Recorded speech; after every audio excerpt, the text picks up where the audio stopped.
Menteri Koperasi dan UKM RI, Teten Mas Duki menyatakan dukungan terhadap kebijakan spasial untuk pemulihan ekonomi Bali yang terpuruk karena pandemi COVID-19.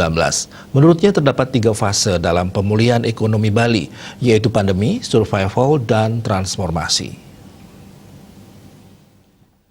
Pertama, pada fase pandemi yang saat ini masih dihadapi masyarakat dunia, Bali perlu melakukan kampanye besar-besaran tentang penerapan protokol kesehatan pencegahan COVID-19.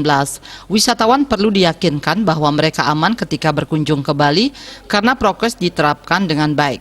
Prokesnya yang ditonjolkan untuk meyakinkan karena sampai saat ini negara manapun belum bisa memberi jaminan kalau COVID-19 itu sudah tidak ada. Sesungguhnya wisatawan domestik maupun mancanegara sudah sangat rindu berwisata ke Pulau Dewata. Namun sebagian besar masih menahan diri karena belum yakin dengan penerapan prokes. Ketaatan pada prokes di Bali perlu kampanye secara terus-menerus agar mereka yakin prokes telah diterapkan secara benar. Berikutnya masuk pada fase survival. Perubahan strategi dari Bali dikunjungi dunia perlu diubah menjadi Bali mengunjungi dunia.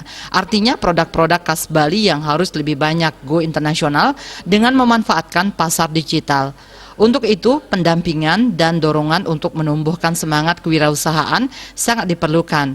Menginjak ke fase transformasi pasca pandemi, Menkop UKM mengingatkan agar Bali jangan 100% mengandalkan pertumbuhan ekonomi pada sektor pariwisata yang rentan terhadap berbagai isu seperti keamanan dan kesehatan.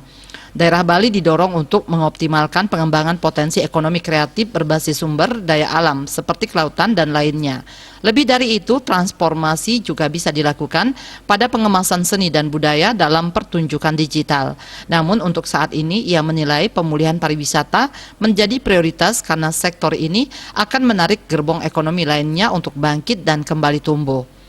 Sependapat dengan Menkop UKM, Wakil Gubernur Bali Cokorde Oke Arteardana Sukawati atau Cok Aceh menyebut pandemi COVID-19 sebagai momentum yang mengingatkan kembali bahwa pariwisata merupakan sektor yang sangat rapuh dan riskan terhadap berbagai isu, utamanya keamanan dan kesehatan.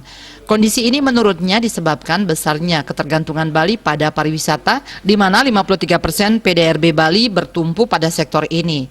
Kendati ada sektor UMKM, Wagub menilai perkembangannya belum optimal. Menurutnya, untuk pengembangan sektor UMKM di Bali, kemampuan memanfaatkan pasar digital perlu terus ditingkatkan. Widya Stuti, Bisnis Bali melaporkan.